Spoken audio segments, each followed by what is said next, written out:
আমরা যারা নির্বাচিত হয়েছি জনগণের ম্যান্ডেট নিয়ে, জনগণের কাছে অনেকগুলো প্রতিশ্রুতি দিয়ে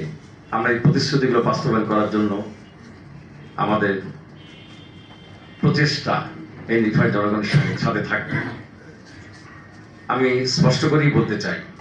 আমাদের এই প্রচেষ্টায় যদি কোনো বাধা সামনে আসে, সেই বাধাকে অতিক্রম করার জন্য ওই 5ই আগস্টের যে আন্দোলন ছিল, যখন বাংলাদেশের সকল পুলিশ, সকল বিজিবি, সকল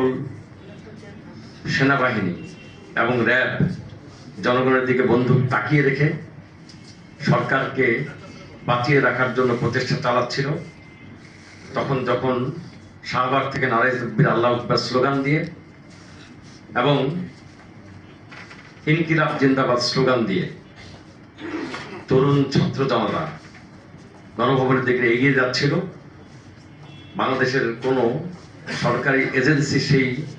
অপ্রতিরোধ্য গতিকে থামিয়ে দেওয়ার কোনো সাহস করেনি। আমি বিশ্বাস করি নীলফামারীর জনগণের যে হক রয়েছে, সে হক আদায় করার জন্য আমরা যদি কোনো জায়গাতে কোনো প্রকার বাধাপ্রাপ্ত হই, সে প্রশাসন হোক, পুলিশ প্রশাসন হোক, সরকারি দল হোক বা অন্য কোনো এজেন্সি হোক, আমরা জনগণকে নিয়ে মাঠে নেমে আমাদের সকল অধিকার আদায় করবো ইনশাআল্লাহ।